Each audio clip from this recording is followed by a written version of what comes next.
नमस्कार। कल हमने पिछले व्याख्यान में class 9th chapter 2 people as a resource में शकल और विलास की कहानी पढ़ी। साथ में ये सीखा था कि किस प्रकार से ह्यूमन कैपिटल को इंक्रीज किया जा सकता है, स्किल और नॉलेज को इम्प्रूव किया जा सकता है। तो आज हम लेक्चर को आगे बढ़ाते हैं और देखते हैं कि आज चैप्टर में आगे क्या कुछ नया सीखने को हमें मिलता है। यहाँ कहता है कि a child who with investment made on her education and health can yield a high return in future in form of the higher earning and the greater contribution to the society. कि यदि एक child को, एक बच्चे को अच्छी शिक्षा दे दी जाती है, उसके अंदर इन्वेस्टमेंट किया जाता है, तो उसका आउटपुट फ्यूचर में हेल्थ के रूप में, अच्छे शिक्षा के रूप में बच्चे के लिए भी बेनिफिशियल रहता है, as well as the society को भी वो बेनिफिशियल रहता है। यानी एक ग्रेट रिटर्न इससे मिलने वाला है। जो पेरेंट्स एजुकेटेड होते हैं वो हेल्थ में अपने बच्चे की हेल्थ के ऊपर, यानी उनको एक पोषण फूड प्रोवाइड करना, पोषण आहार देना और साथ ही साथ उसको एक अच्छी क्वालिटी की शिक्षा प्रोवाइड करना, जागरूक पेरेंट्स ये ज़रूर अपने बच्चों को प्रोवाइड करते हैं। क्यों? वो खुद जानते हैं कि जीवन में शिक्षा का कितना अधिक महत्व होता है। इसी प्रकार से आगे कहता है कि they are also conscious for proper nutrients and the hygiene. और वे पढ़े लिखे माता पिता शिक्षा के साथ साथ अपने बच्चे के स्वास्थ्य के प्रति, उसके पोषणता के प्रति, न्यूट्रिएंट्स के प्रति, हाइजीन के प्रति प्रॉपर कॉन्शियस होते हैं, वो जागरूक होते हैं। तो उनको मालूम होता है कि शिक्षा के साथ साथ जीवन में एक स्वस्थ शरीर, गुड हेल्थ की भी आवश्यकता होती है, और गुड हेल्थ होगी ही तो ही हम अच्छी शिक्षा प्राप्त कर सकते हैं। इसी प्रकार से ये एक प्रकार का साइकिल बन जाता है कि जो पढ़े लिखे परिवार होते हैं वो बच्चों के ऊपर इन्वेस्ट करते हैं, उनके स्वास्थ्य पर, शिक्षा पर, तो उसका अच्छा रिजल्ट आता है। इसके विपरीत जो पेरेंट्स अनएडुकेटेड होते हैं वो उनके न्यूट्रिएंट्स पर भी ध्यान नहीं दे पाते और बच्चों को एक अच्छी शिक्षा भी प्रोवाइड नहीं कर पाते, तो उसके कारण से उनका जो आउटपुट है वो भी ऐसा ही रह जाता है। जैसा कि आपने शकल और विलास की कहानी में भी पढ़ा था कि शकल के पिता बूटा सिंह ने जो है अपने बेटे को आगे पढ़ने के लिए प्रेरित किया, मोटिवेट किया, तो उसने कंप्यूटर में डिग्री हासिल की और वो एक फर्म में नौकरी पाता है। इसके विपरीत जो दूसरा है विलास, तो उसके माता पिता इतना उसको नहीं पढ़ा पाए या उनके पास इस प्रकार का कोई सोर्स नहीं था, तो वो खुद, उनकी माताजी मछली बेचकर गुजारा करती थी और बाद में वो विलास जो है वो अर्थराइटिस का शिकार हो जाता है और वो भी मछलियाँ बेचकर ही अपना जीवन का गुजारा करता है। तो ये इसी प्रकार से यहाँ पर एक एग्जाम्पल दिया गया है कि एक कंट्री है जापान। ये आप मैप देख रहे हैं, एशिया में है। एशिया में जापान जो है छोटा सा कंट्री है लेकिन डेवलप्ड कंट्री है। एशिया का एकमात्र डेवलप्ड कंट्री आप कह सकते हैं, और जिसके पास रिसोर्सेज की कमी है, लेकिन उन्होंने ह्यूमन रिसोर्स पे इन्वेस्टमेंट किया है, यानी लोगों को वहाँ पर शिक्षित किया है। और उस शिक्षा का रिजल्ट ये है कि उनके पास कोई भी रिसोर्स ना होने के बावजूद भी जापान जो है दुनिया का टेक्नोलॉजी में और कई फील्ड में दुनिया के बेस्ट कंट्रीज में से एक है, और वो डेवलप्ड कंट्री है। अब आप ये सोच सकते हैं कि जापान जो है ऐसा डेवलप्ड कंट्री कैसे बना। उसका एक ही शॉर्ट आंसर है कि उसने ह्यूमन कैपिटल में इन्वेस्ट किया, मानव पूंजी पर उन्होंने इन्वेस्ट किया, और इस इन्वेस्टमेंट के कारण से उनकी एजुकेशन इंप्रूव हुई, उनकी हेल्थ इंप्रूव हुई, और उसके कारण से वो कंट्री आज डेवलप्ड कंट्री है। इसी प्रकार से जो उनकी एफिशिएंसी इंक्रीज होती है एजुकेशन के माध्यम से, और जो है टेक्नोलॉजी उनको थ्रू आउट वर्ल्ड से जोड़ने का अवसर प्रदान करती है। नेक्स्ट टॉपिक आता है economic activity by the man and women. यहाँ से चैप्टर थोड़ा सा चेंज हो जाएगा कि जो हम कार्य करते हैं आर्थिक रूप से, यानी उससे क्या इनकम होती है, उस आधार पर हम देखेंगे। जैसा कि आपने शकल और विलास की कहानी देखी थी कि शकल के जो पिता हैं वो खेती करते हैं और जो विलास है उनकी माताजी मछली बेचकर काम करती हैं। शकल की माताजी गृहिणी हैं उनको कोई इनकम नहीं होती। लेकिन विलास की माता जो है वो मछली लेती है ओनर से, किसी पौंड के ओनर से, और उसको बाज़ार में बेच देती है, जिससे उनको 150 रुपीज़ की इनकम होती है। तो इस मामले में यदि हम देखा जाए तो शकल की माता जी जो है उनके जो काम करने घरेलू काम उसने किया उसकी कोई अर्निंग नहीं होती है, लेकिन विलास की माँ जो काम कर रही है उससे उनको इनकम होती है। तो इस आधार पर हम आगे इसको देखेंगे चैप्टर को। तो जो इकोनॉमिक एक्टिविटीज़ होती हैं उनको हम क्लासीफाई कर सकते हैं 3 सेक्टर्स के अंदर, प्राइमरी सेक्टर, सेकेंडरी सेक्टर और टर्शियरी सेक्टर। प्राइमरी सेक्टर में वो इकोनॉमिक एक्टिविटी इन्वॉल्व होती हैं जो सीधी सीधी नेचर से कनेक्ट होती हैं, likely agriculture, animal husbandry, forestry, fishing, poultry farming, mining, carrying यानी खेती करना, इसके साथ साथ वानिकी यानी वनों से कोई कंदमूल फल एकत्रित करना, इसी प्रकार से एनिमल हस्बेंड्री यानी पशु पालन करना, फिशिंग मत्स्य पालन करना, पोल्ट्री फार्मिंग यानी मुर्गी पालन करना, इसके साथ साथ माइनिंग एंड कैरिंग खनन और उत्खनन यानी किसी चीज़ की माइनिंग की, खनिजों की खुदाई करना, ये सब शामिल होते हैं। सेकेंडरी सेक्टर के अंदर जो ये प्राइमरी सेक्टर से हमें उत्पाद मिलते हैं इनको रीमोडिफाइड किया जाता है, मैन्युफैक्चर किया जाता है, यानी इंडस्ट्रीज जो है सेकेंडरी एक्टिविटीज़ होती हैं। जो टर्शियरी सेक्टर होता है इसको हम सर्विस सेक्टर भी कहते हैं। इसमें विभिन्न प्रकार की सेवाएं शामिल रहती हैं, लाइकली ट्रेड यानी व्यापार, ट्रांसपोर्ट यानी परिवहन, कम्युनिकेशन यानी संचार, बैंकिंग, शिक्षण, एजुकेशन, हेल्थ सुविधाएं, इसके साथ साथ टूरिज्म यानी पर्यटन की सुविधाएं, इंश्योरेंस फैसिलिटीज़, ये सब जो हैं तृतीयक क्रियाकलाप कहलाते हैं।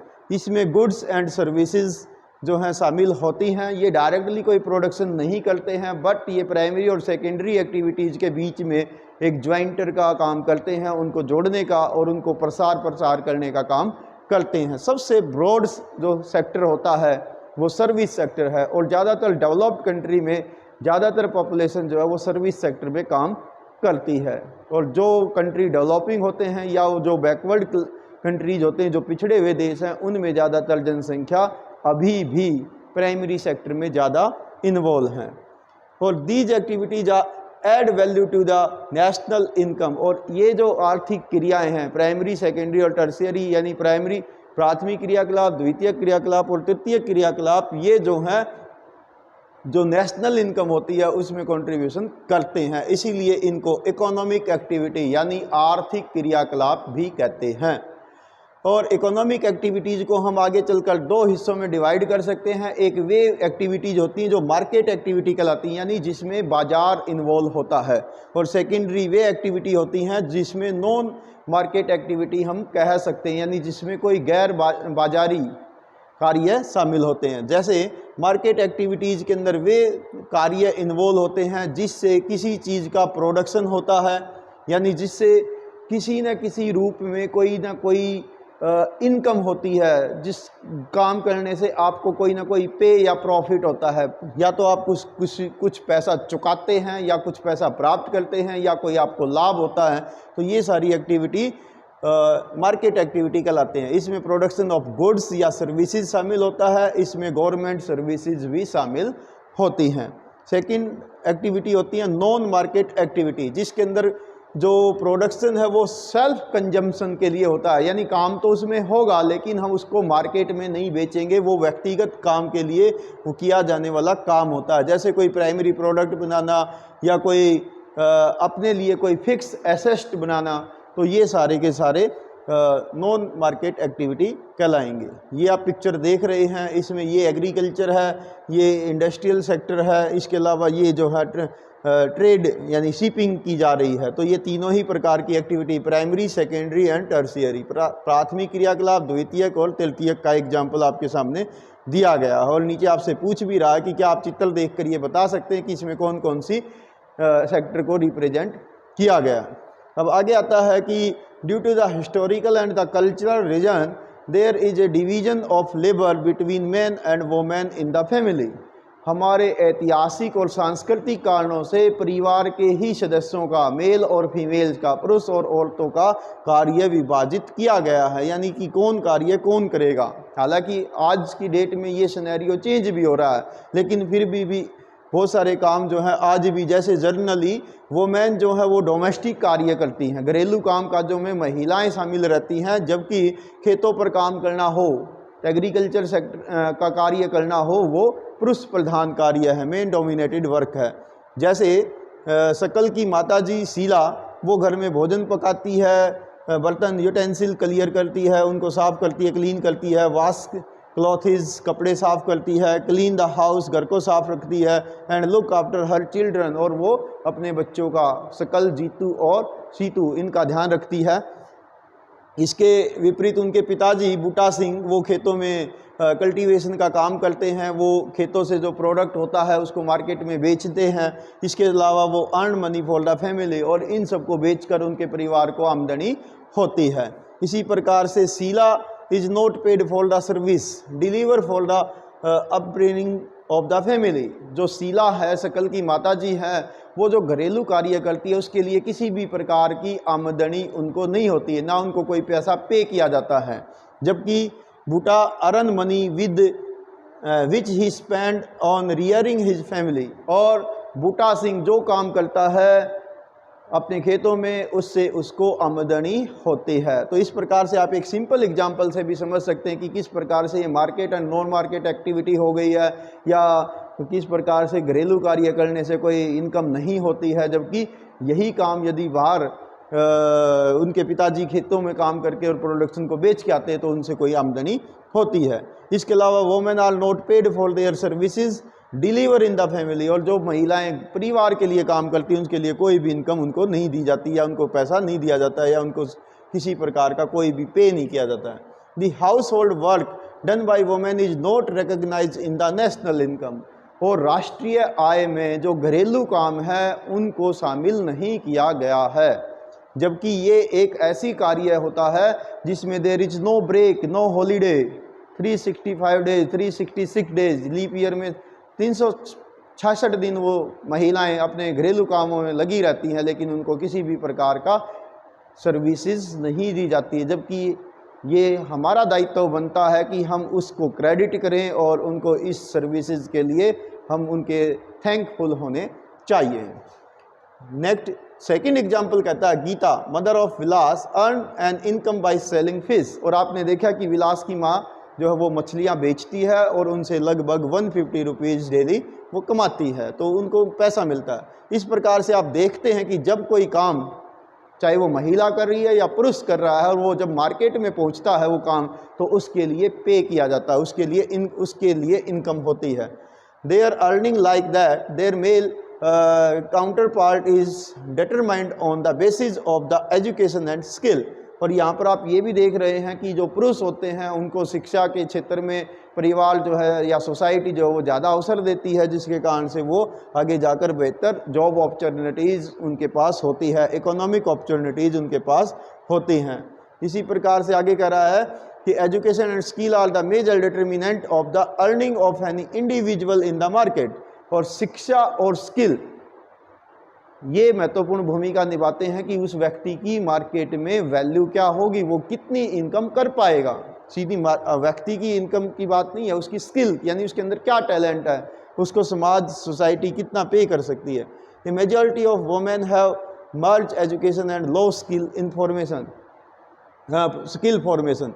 तो महिलाओं को काफ़ी कम अवसर मिलते हैं स्किल इम्प्रूव करने के या उनको शिक्षा प्राप्त करने के। हालांकि समय के साथ साथ ये काफ़ी इम्प्रूव भी हुआ, लेकिन अभी भी काफ़ी डिफरेंसेस हैं।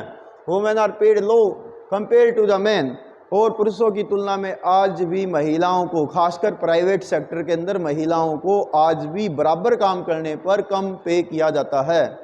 ये आज की भी समस्या है। गवर्नमेंट सेक्टर में तो सेम वर्क के लिए सेम पे महिला और पुरुष दोनों को दी जाती है, लेकिन फिर भी बहुत सारे एरिया ऐसे हैं जहां पर आज भी महिलाओं को इनकम कम होती है सेम कार्य करने पर भी। Most women work where job security is not there, और बहुत सारे ऐसे एरिया भी हैं जहां पर जॉब सिक्योर नहीं होती है, सुरक्षा शारीरिक रूप से, मानसिक रूप से, या वहाँ का माहौल के आधार पर, या भाई वो कोई डेंजरस वर्क हो सकता है, तो वहाँ पर महिलाएं कार्य नहीं करती हैं।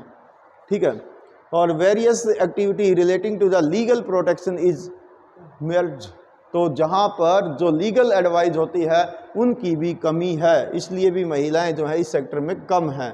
Employment in this sector is characterised by the irregular and low income, और महिलाओं के लिए जो अवसर हैं वो कम है, असमान है, इर्रेगुलर है और उनकी इनकम कम है। In this sector there is an absence of the basic facility like maternity leave, child care and other social security system. और जो महिलाएं ज़्यादातर काम करती हैं, घरेलू काम करती हैं, तो इसके लिए उनको किसी प्रकार की कोई ना तो मैटरनिटी लीव मिलती है, ना चाइल्ड केयर की लीव मिलती है, ना ही उसके अंदर कोई सोशल सिक्योरिटी होती है। जबकि अगर वो कहीं ना कहीं किसी जॉब में काम करती हैं तो उनके लिए ये सभी फैसिलिटीज़ अवेलेबल होती हैं। However women with high education and skill formation are paid as par with the man. और जैसा कि आप जानते हैं कि जब महिलाएं पढ़ी लिखी होती हैं और उनको पुरुषों के समान ही काम करने का अवसर मिलता है, तो उनके एजुकेशन और स्किल के आधार पर उनको ये सारी फैसिलिटीज़, ये सारा पे जो है वो किया जाता है। तो इसलिए लड़कियों का पढ़ना भी बहुत ज़रूरी है। अमोंग द ऑर्गेनाइज सेक्टर, संगठित क्षेत्र के अंदर टीचिंग है, मेडिकल है, इन सब के अंदर इस प्रकार की सारी सुविधाएं महिलाओं को भी मिलती हैं। सो women have entered administrative and other services.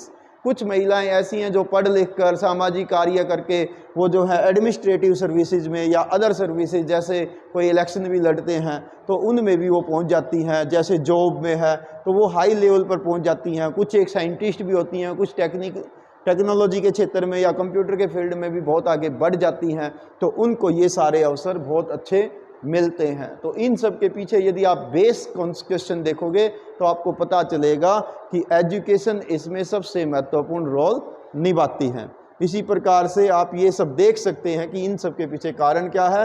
That is the one only answer, that is education. और एजुकेशन इंप्रूव होगी तो आपकी स्किल भी इंप्रूव होगी। यहाँ नेक्स्ट हमारा टॉपिक आ जाता है क्वालिटी ऑफ पॉपुलेशन। तो quality of population depend upon the literacy rate, health of the person indicate by the life expectancy and skill formation acquired by the people of the country. यानी किसी देश की जनसंख्या की quality, गुणवत्ता इस बात पर निर्भर करती है कि वहाँ पर शिक्षा साक्षरता स्तर, लिटरेसी रेट यानी साक्षरता की दर कैसी है, वहाँ पर स्वास्थ्य का स्तर कैसा है, और वहाँ की जीवन प्रत्याशा, जीवन जीने की औसत अवधि, लाइफ एक्सपेक्टेंसी कैसी है, और वहाँ पर स्किल फॉर्मेशन यानी अपने अंदर कोई टैलेंट को इम्प्रूव करने के अवसर कैसे हैं। The quality of the population ultimately decide the growth rate of the country. और जैसे जैसे पॉपुलेशन की जो क्वालिटी इम्प्रूव होती है तो उससे देश का ग्रोथ रेट भी इम्प्रूव होता है। Literacy and the healthy population are an asset. और जैसा कि आपने जापान के एग्जाम्पल में देखा कि उन्होंने ह्यूमन कैपिटल में इन्वेस्ट किया है, तो इसलिए क्योंकि उन्होंने लिटरेसी पर, शिक्षा पर, उन पर ध्यान दिया, तो उनकी जनसंख्या उनके लिए एक एसेट बन गई है, संसाधन बन गई है।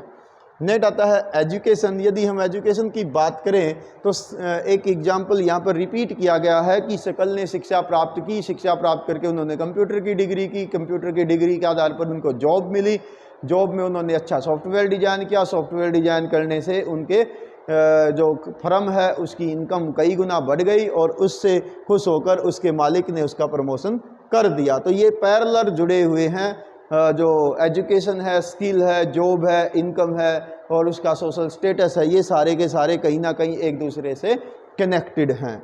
इसके विपरीत आपने विलास वाली कहानी भी पढ़ी थी कि वहाँ पर उसके पास कोई इनकम नहीं थी। तो इस प्रकार से ये एक यूनिवर्सल सत्य ये है कि भाई एजुकेशन के फील्ड में यदि व्यक्तिगत रूप से, पारिवारिक रूप से, सोसाइटी की रूप से या सरकार की तरफ से भी हम इन्वेस्ट करेंगे तो उसका हमें रिजल्ट जो है अच्छा ही मिलने वाला है। और इसके लिए सरकार ने क्या किया कि लड़कियों को एजुकेशन के फील्ड में आगे लाने के लिए कि लड़कियों की शिक्षा भी बढ़े, तो एलिमेंट्री एजुकेशन यानी प्राइमरी शिक्षा में लड़कियों को क्वालिटी एजुकेशन देने के लिए इम्प्रूवमेंट किया गया। इसके लिए बहुत सारे नवोदय विद्यालय की स्थापना की गई, प्रत्येक जिले में एक, तो ईच डिस्ट्रिक्ट में एक नवोदय विद्यालय। जैसे सोनीपत डिस्ट्रिक्ट का नवोदय विद्यालय गोवाना में बुटाना गांव में है, तो इस प्रकार से नवोदय विद्यालय की स्थापना की गई, बहुत सारे स्थानों पर सेंटर स्कूल की व्यवस्था की गई है। अभी आपके बहुत सारे स्कूलों को गवर्नमेंट मॉडल संस्कृति स्कूल के रूप में स्थापित किया गया है। अभी सरकार का एक इनिशिएटिव और भी आ रहा है कि बहुत सारे स्कूलों को पीएम श्री स्कूल के रूप में बनाया जा रहा है, जो सीबीएसई से एफिलिएटेड अच्छे विद्यालयों में से एक विद्यालय होंगे। नेक्स्ट, इसी प्रकार से सरकार ने बहुत सारे जो स्कूल हैं, कॉलेजेस हैं, उसमें वोकेशनल कोर्स की शुरुआत की है। जैसे हमारे विद्यालय के अंदर भी हेल्थ केयर एक है, इसके अलावा सिक्योरिटी, इसके साथ साथ पीसीए है, हेल्थ केयर पीएसआर है। बहुत सारे जो स्कूल हैं उनके अंदर आईटी जो है वोकेशनल कोर्स के रूप में दिया गया है, सिक्योरिटी एक वोकेशनल कोर्स के रूप में दिया गया है, ब्यूटिफिकेशन के कोर्स भी सरकार चलाती है ताकि विद्यार्थियों को इन फील्ड में अपनी स्किल डेवलप करने का मौका मिले। तो इससे क्या होता है कि उनकी ऑक्यूपेशनल नॉलेज और स्किल इम्प्रूव होता है। इसके लिए सरकार ने क्या किया, जो हमारी फर्स्ट 5th ईयर प्लान था 1951 में, तो वहाँ पर लगभग 150 करोड़ रुपए के लिए इन्वेस्ट किए थे एजुकेशन में इम्प्रूव करने के लिए। और जो 11th प्लान जो लगभग अभी कुछ एक सालों पहले समाप्त हुई है, तो उसमें 3766.90 करोड़ रुपीज़ जो है इस फील्ड के लिए अलॉट किए गए, यानी एजुकेशन को इम्प्रूव करने के लिए किए गए हैं। दूसरे शब्दों में आप समझिए कि जो हमारा एजुकेशन का एक्सपेंडिचर है जीडीपी का, हालांकि वो आज भी थोड़ा सा कम है हमारी पॉपुलेशन को देखते हुए, वो जीडीपी का जो रेशो था वो 0.64 यानी आधे % से थोड़ा सा ज़्यादा था 1951-52 में, और वो इम्प्रूव हुआ 2015-16 में 3%। तो ये अभी भी इम्प्रूव की ज़रूरत है। कम से कम ये हमारे देश में 6% या हो सकता है 10% भी अगर हम कर दें तो एजुकेशन के फील्ड में ये अच्छा रहेगा। हालांकि अभी भी ये लगभग 3% के आसपास है पास्ट फ्यू ईयर्स से, तो जिसको इम्प्रूव करने की ज़रूरत है। इसी प्रकार से सरकार ने बजट में प्रावधान किया, जो यूनियन जो बजट होता है हमारा फरवरी में सरकार प्रस्तुत करती है देश के सामने संसद में, तो उसमें एस्टिमेट किया जाता है अभी हम अपना जो इनकम होगी साल भर की उसको कहाँ कहाँ पर खर्च करेंगे, तो उसमें उस इम्प्रूवमेंट करने की ज़रूरत है एजुकेशन के ऊपर। जो एजुकेशनल एक्सपेंडिचर है, रिजर्व बैंक ऑफ इंडिया ये भी कुछ आंकड़े हमारे को प्रोवाइड कराता है। तो यदि हम बात करें लिटरेसी की, नेक्स्ट वेरी इंपॉर्टेंट पॉइंट आपके लिए, कि हमारे देश में सेंसस 2011 के यदि आंकड़े देखें तो उस टाइम हमारे यहाँ पर एजुकेशन का जो लेवल है वो 74% है, जबकि ये जब भारत आज़ाद हुआ 1947 में, उसके बाद जब पहला सेंसस हुआ 1951 में, तो उस समय केवल देश के 100 में से 18 व्यक्ति ही पढ़े लिखे थे, मेल एंड फीमेल।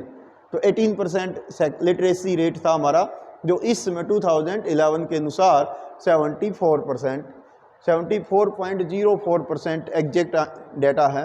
तो ये हुआ है। और इसमें अभी भी यदि हम जेंडर के आधार पर देखें तो अभी भी वेरिएशन है।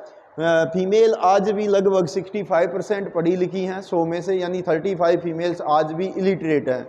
और जेंट्स की यदि बात करें तो वो आज भी लगभग 18 जेंट्स पर 100 में से इलिटरेट हैं, अनपढ़ हैं। केवल 82% मेल पॉपुलेशन पढ़ी लिखी है, यानी और दोनों में अंतर देखें 82 में से 65 का अगर वेरिएशन देखें तो ये लगभग 16.6% के लगभग आसपास आता है, यानी आज भी 16-17% जनसंख्या में मेल और फीमेल में पढ़ाई के लेवल पर वेरिएशन है। इसी प्रकार से यदि हम अर्बन एरिया और रूरल एरिया, शहरी क्षेत्र और ग्रामीण क्षेत्र की बात करें तो वहाँ पर भी लगभग 16% का कंपेयर हमारे सामने आता है। और यदि हम राज्यों की बात करें तो केरल में सबसे ज़्यादा पढ़ी लिखी पॉपुलेशन है 94%, हर 100 में से 94% के आसपास वहाँ पर लोग पढ़े लिखे हैं। अभी भी वहाँ पर हालांकि 6 लोग हर 100 में से अनपढ़ हैं। और बिहार में ये संख्या लगभग 62% है, यानी वहाँ पर आज भी लगभग 38% पॉपुलेशन इलिटरेट है। और यदि हम स्कूलों की बात करें तो 2015-16 में प्राइमरी स्कूल जो है लगभग 8.41 लाख थे, और इनको जो है काफ़ी इम्प्रूव करने के लिए प्रयास किया गया। इसका एक प्रयास किया गया था 2010 में, जो 6 वर्ष से 6 ईयर टू 14 ईयर की एज जो ग्रुप है उसके लिए सर्व शिक्षा अभियान, ये आपने लोगो देखा होगा, आपकी बुक्स पे भी ये बना रहता है, स्कूलों में बना रहता है। तो ये एक स्कीम लॉन्च की थी सरकार ने 2010 में। 6 वर्ष से लेकर 14 वर्ष के सभी बच्चों के लिए एलिमेंट्री एजुकेशन, प्राइमरी शिक्षा कंपलसरी थी। तो ये किया गया था, ठीक है। तो बाकी का हम कार्य बेटा अगले लेक्चर में करते हैं। Thanks, have a nice day. 1 minute sir.